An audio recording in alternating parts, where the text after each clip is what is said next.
You're listening to the audio portion of Workshop Wednesdays. Workshop Wednesdays is a free live discussion about topics affecting accountants, bookkeepers, and business owners.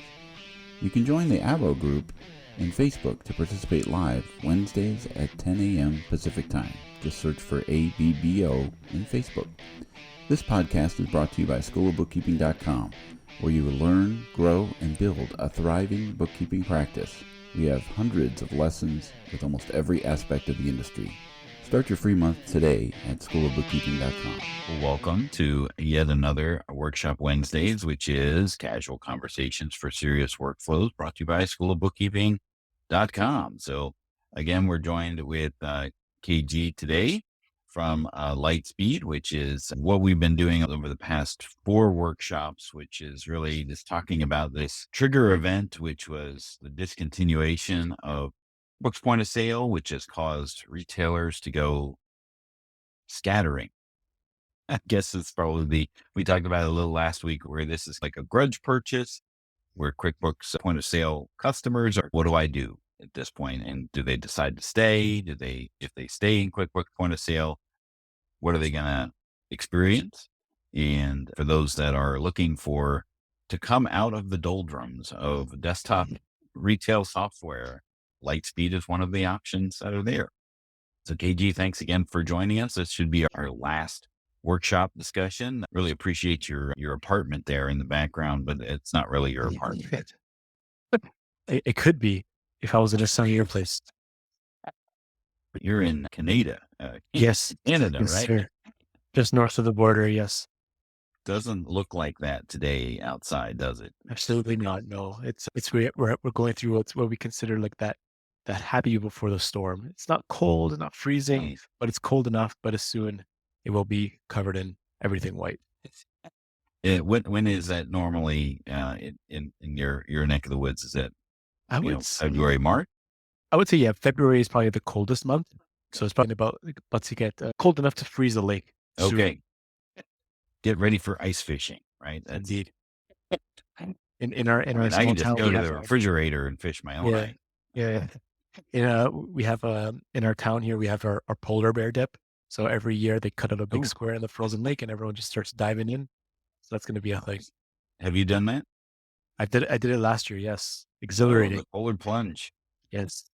A lot of good times. Better you than me. Next time I'll invite you. All right. Yeah. All right.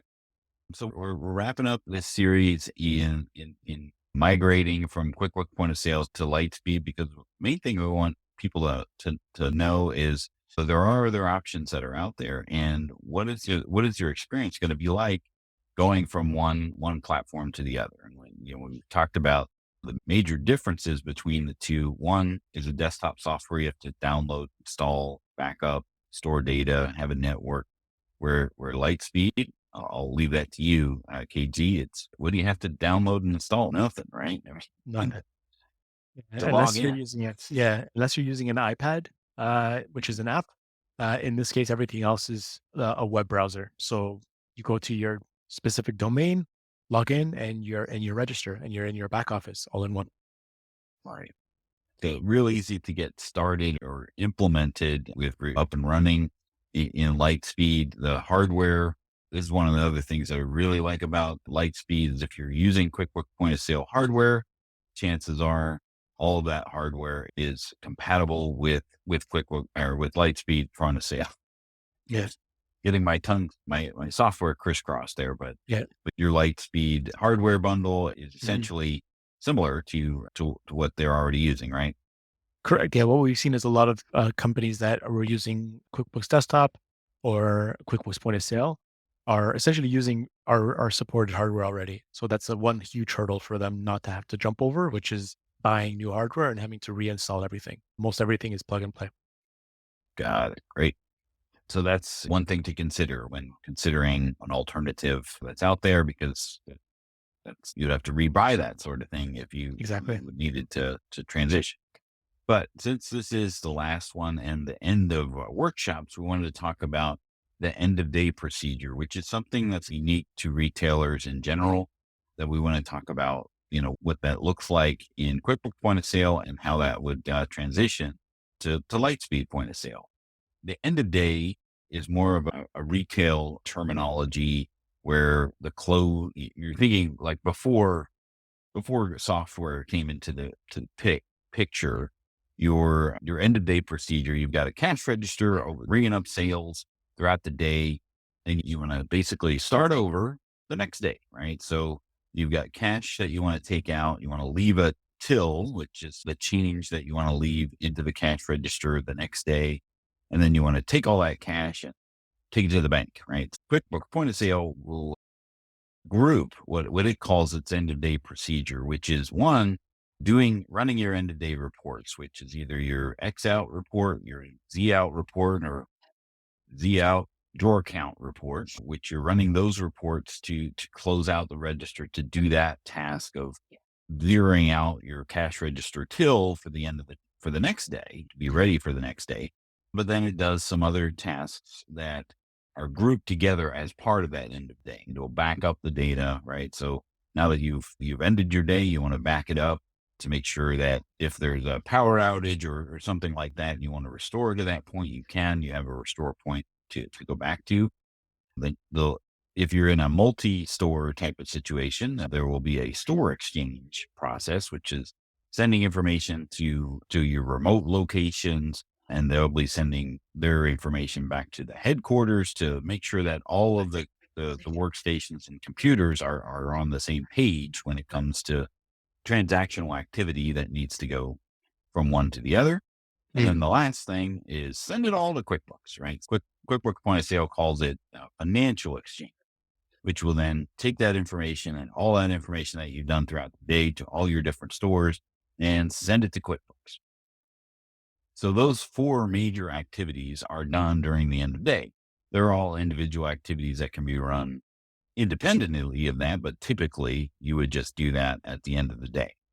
So for Lightspeed customers, toss the question over to KG. What do they have to do at the end of the day when it comes to close out of the register and those types of activities? Great questions. On our end, you go through your day-to-day as regular. You open your cash register, enter in the amount of money that you have in your till, and you go through your sales day. At the end of the day, there's a little button on the left side that shows open and close register. So when you close it out, once you have integrated payments, all your methods of payment should be automatically filled in. You count your cash out, enter in that number. As soon as you press submit, the end of day register will send a report into QuickBooks Online or desktop automatically. One, just based off of what you said, that sounds like a long period of time. I'm not sure exactly how long that would take per day. If you could summarize that, like how long would that take normally? The longest part is counting the cash, right? Yeah. Because in the Z out drawer count report, there's places to put all of the denominations of what they have. So you're going to count out their quarters and say, I have 42 quarter. Cool. And then it will do the math of how much that actually is of what they're leaving. Does Lightspeed offer that as well, as far as like the total amount or the actual denominations in the cash register till? Yeah, it is the total that we'll do here. But like you said, if counting cash is the longest part, that'd probably be the only thing. You don't have to download anything or import it anywhere. It's automatic. Right. The things that get transferred from the register closure is things like your sales, any discounts given, gift card liability, till discrepancies. And I think the last one is the store credit. So all of that is transferred automatically into QuickBooks Online or desktop. Yeah. So it's as far as those other things like the store exchange, right? So that's a cycle, right? So there's going to be one store exchange from the headquarters out to all of the remotes, and that can be set up individually per register, or I'm sorry, per store, excuse me. Yep. And that has to go out, and then that has to be processed in, which that could take a minute to multiple minutes for that process to happen. One, they have to send it, and two, they have to receive it. And then those stores process that in, and then they reverse that process and send out a store exchange file back to the headquarters, which then the headquarters has to process in all of those individual files. So it's now one versus the other. Now, there was a store exchange, Intuit Store Exchange online service, which is one of those things that is no longer available Mhm. for QuickBooks Point of Sale customers because it's an online service, right? So that made things a lot smoother with that process because they could just send it out, and then there wasn't any file, right, for Yep. those remote stores to find, double click on, lose, right? So Yeah.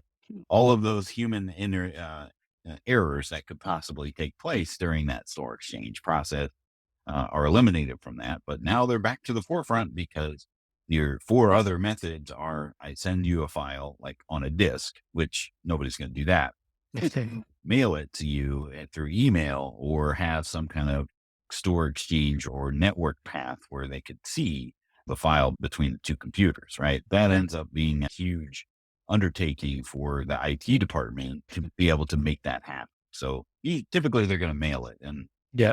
in my email it, which when I would work with those customers, they would even call it a mailbag, right? Because they're emailing it to the remote stores, and it's an attachment. Double click on it, they bring it back in. So depending on the number of stores, that's one mailbag times however many stores that they have each time, and then sending it back to the headquarters. So it could certainly be a long process where the store manager, especially the headquarters, waiting for those to come in Yeah. and then processing those in.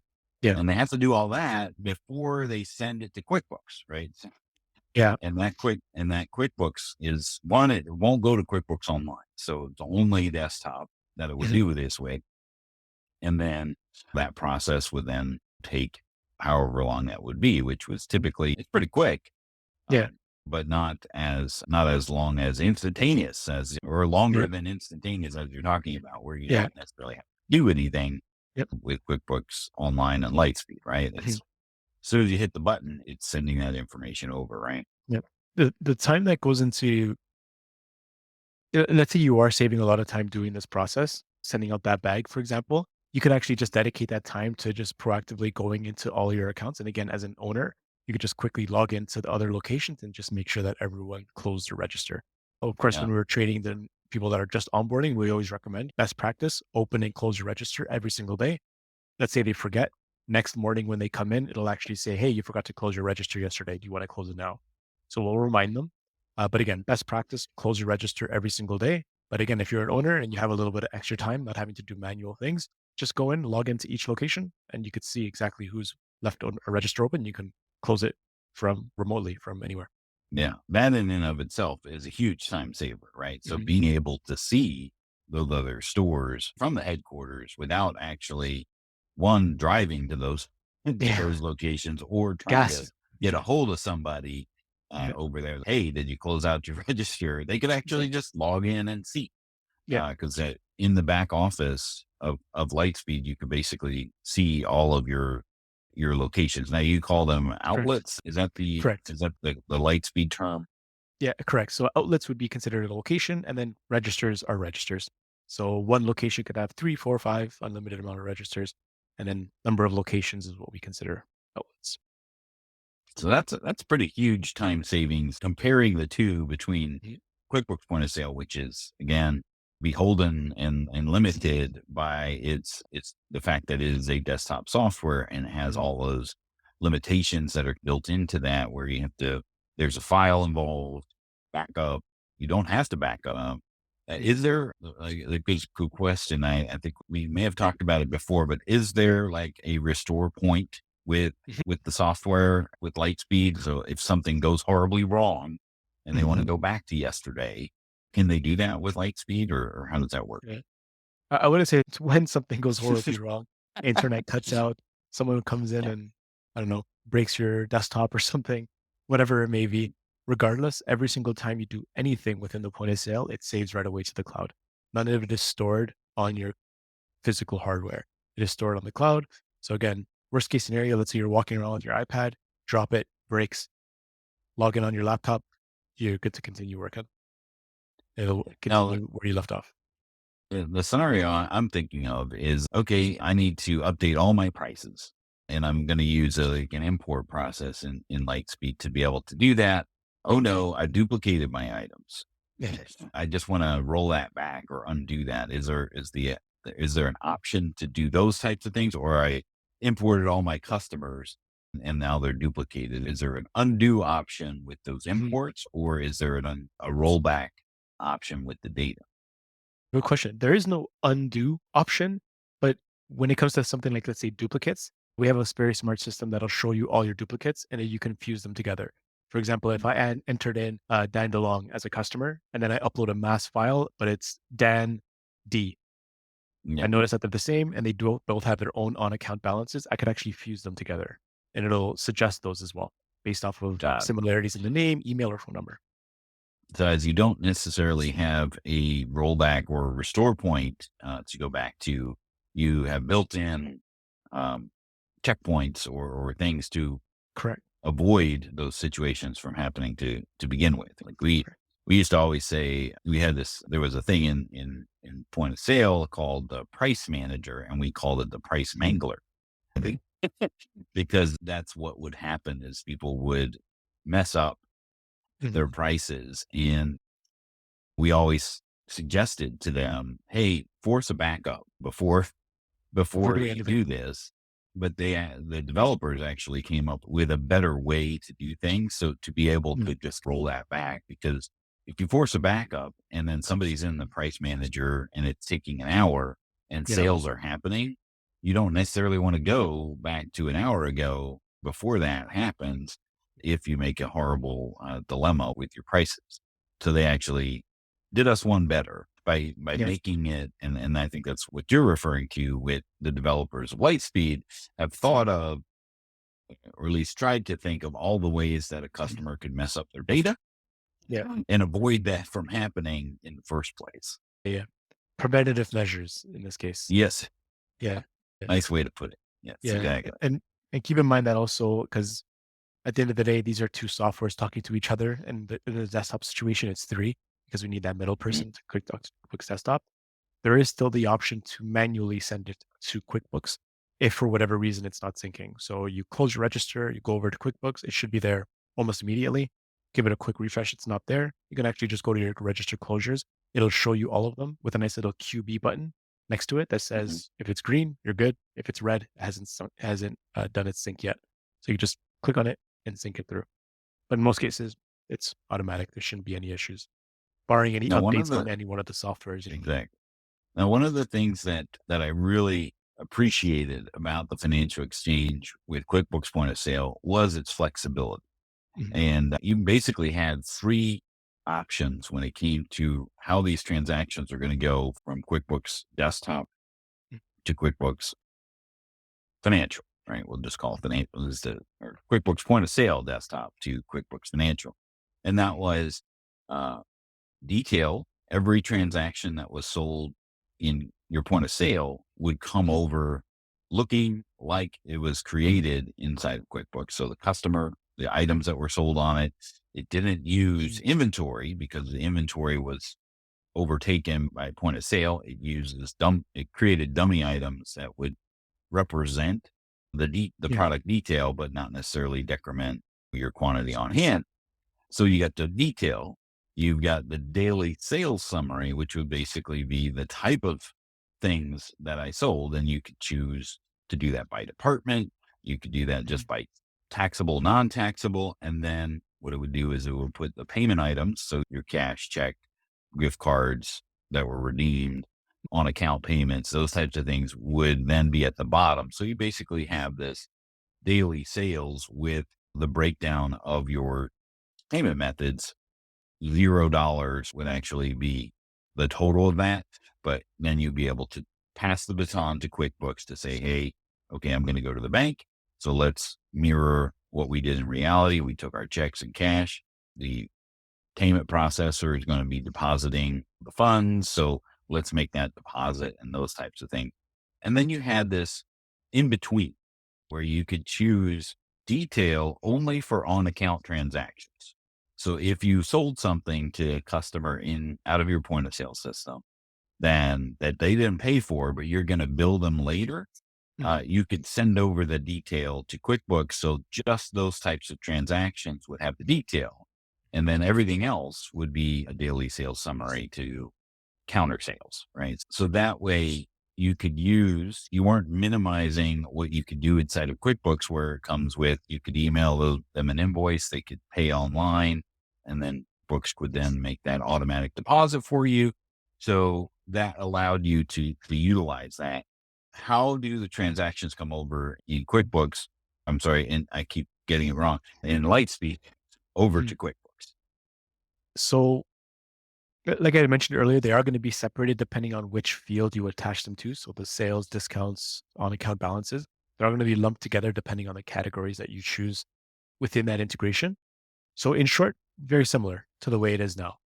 Keep it straightforward. So that way there's some parity on how you're using the platform.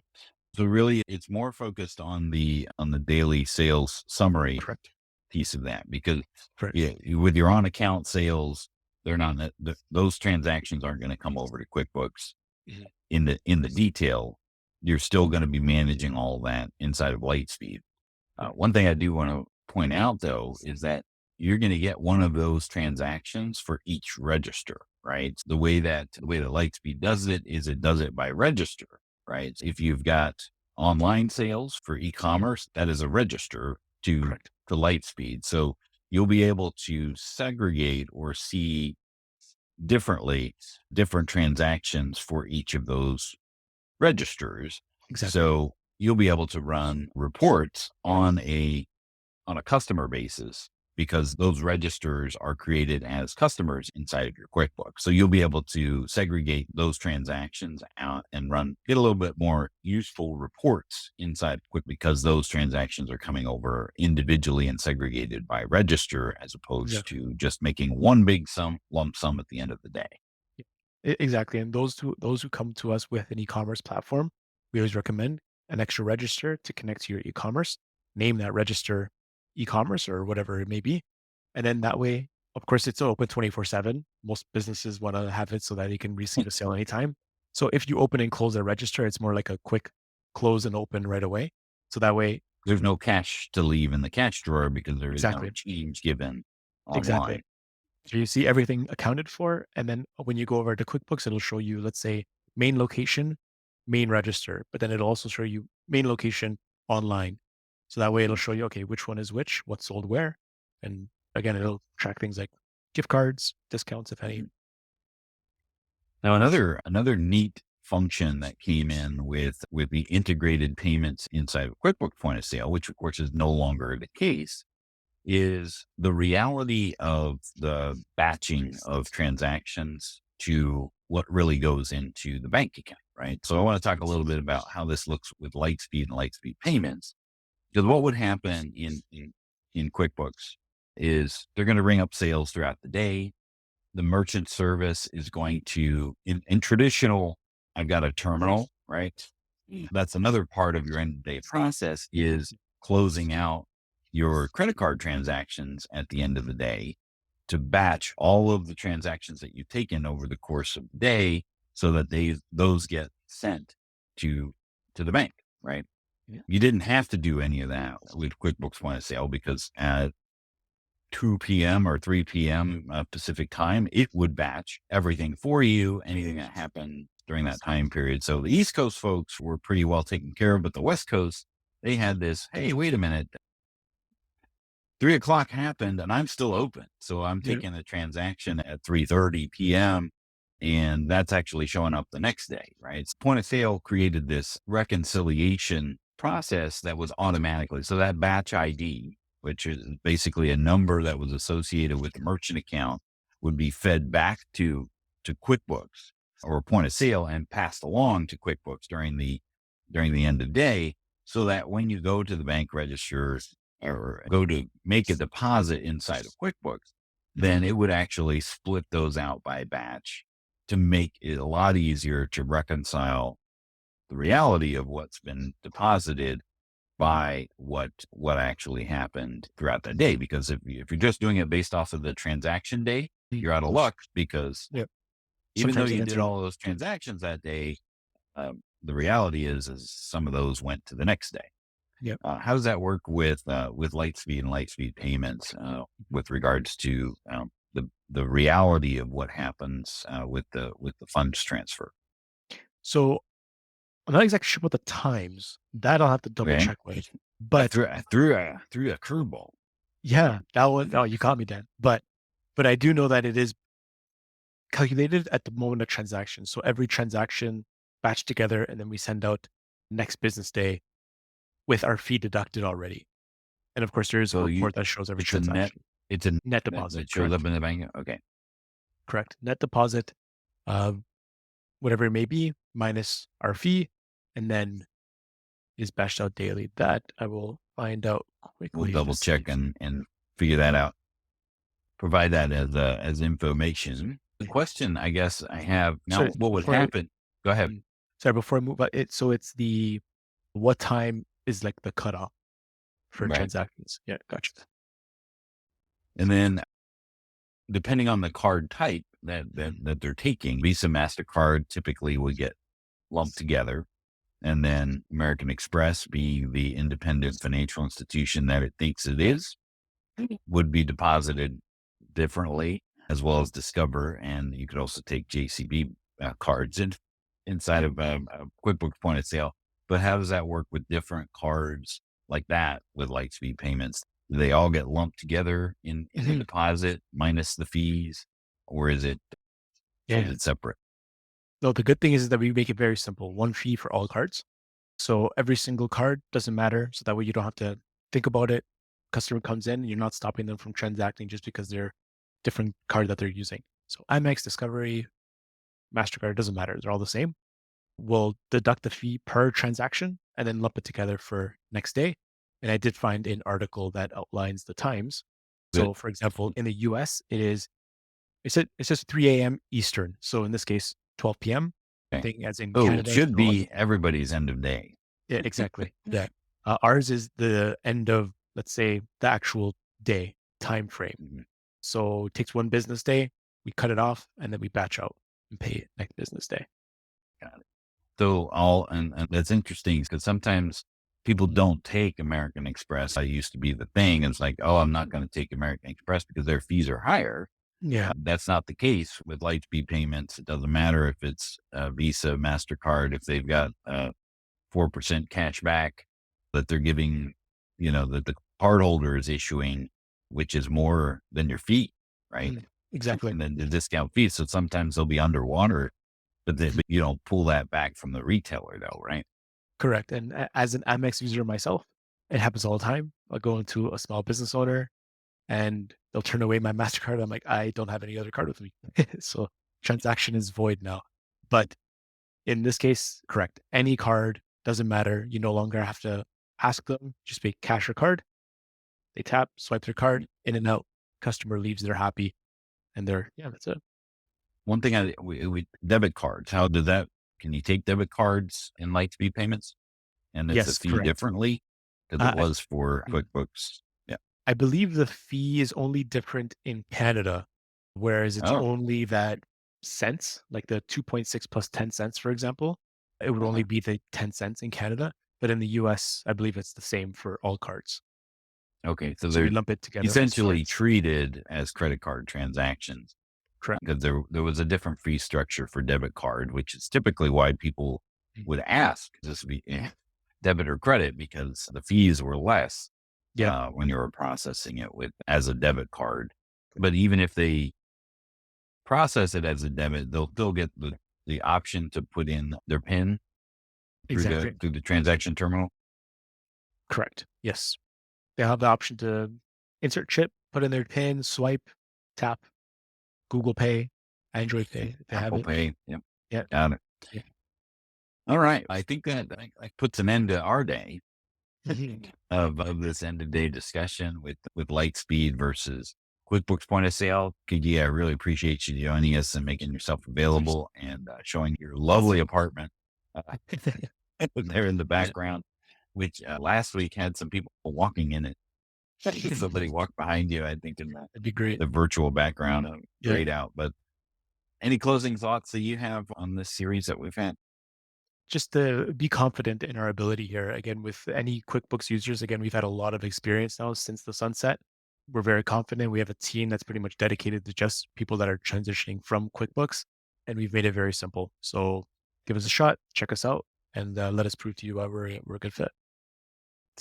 They felt the pain and understand Yeah. that. And that's what I think I like the most about Lightspeed is that they're an all in one, potentially an all in one solution, whether it's resale, e-commerce, and then they have uh, segues into their open API for those tougher situations Yeah. that might be necessary. So we appreciate you all joining us. Next week, we're going to pick back up. I think actually Carrie's going to be with us, which would be nice. And we're going to be talking about the customer deposits in QuickBooks 2024. So join us for that. And we appreciate you joining us today on the Workshop Wednesday, and have a great day.